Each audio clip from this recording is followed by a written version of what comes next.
Welcome to the Daily Reflection for Thursday, December 19th. The Gospel passage for today's daily Mass comes to us from the first chapter of St. Luke's Gospel. It reads, In the days of Herod, king of Judah, there was a priest named Zechariah of the priestly division of Abihud. His wife was from the daughters of Aaron, and her name was Elizabeth. Both were righteous in the eyes of God, observing all the commandments and ordinances of the Lord blamelessly. But they had no child, because Elizabeth was barren and both were advanced in years.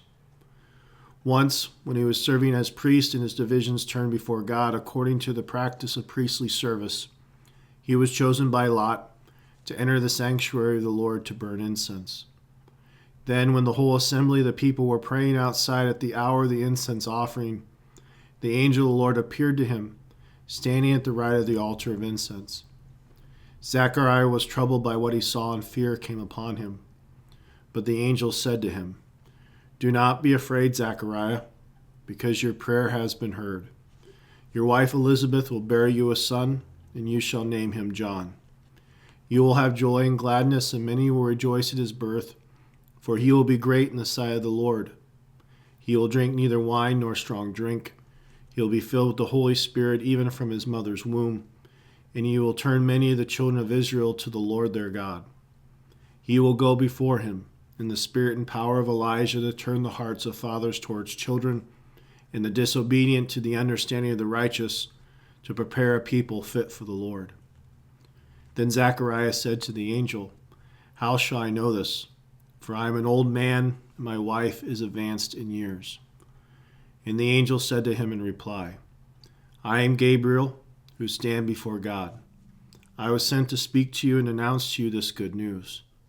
But now you'll be speechless and unable to talk until the day these things take place, because you did not believe my words, which will be fulfilled at their proper time.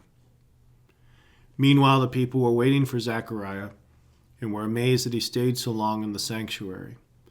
But when he came out, he was unable to speak to them, and they realized that he had seen a vision in the sanctuary. He was gesturing to them but remained mute. Then, when his days of ministry were completed, he went home.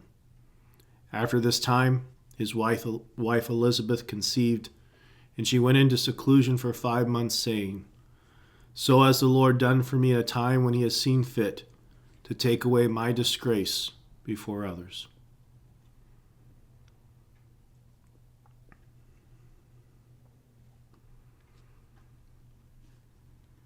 For those of you who are familiar with the first chapter of St. Luke's Gospel, this announcement of the conception of St. John the Baptist precedes the Annunciation to the Blessed Virgin Mary. And that actual Annunciation to the Blessed Virgin Mary will be tomorrow's Gospel passage for those who are daily listeners to this recording. And we can compare those two different revelations of the angel Gabriel to Zechariah and the Blessed Virgin Mary. But one of the things that we'll notice in both of them is that Zechariah asks some questions, and then also the Blessed Virgin Mary asks some questions. And we hear in today's gospel that Zechariah had his voice taken away, that he would remain mute because it was demonstrated, according to the angel Gabriel, that he did not have the proper faith. How shall I know this? For I'm an old man and my wife is advanced in years. And then, of course, with the Annunciation tomorrow, we'll hear, how can this be since I've had no relations with a man?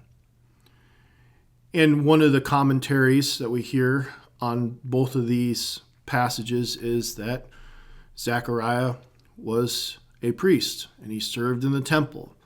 He should have had deep faith in a way that was very different than the young Blessed Virgin Mary, who also was born without sin, so again had a pure faith in a way that many people don't. But in both instances, we see that God has worked to prepare all things for our salvation, and even sent his angel to put that plan in motion. So, regardless of our responses, regardless of how we act in our lives, we know that God is working. He is laying forth a plan for our good and for our salvation. So we just pray that we can respond in faith in such a way that we can always do God's will in our lives and allow His grace and mercy to guide us no matter what may happen in our lives. Thanks for listening, and have a blessed day.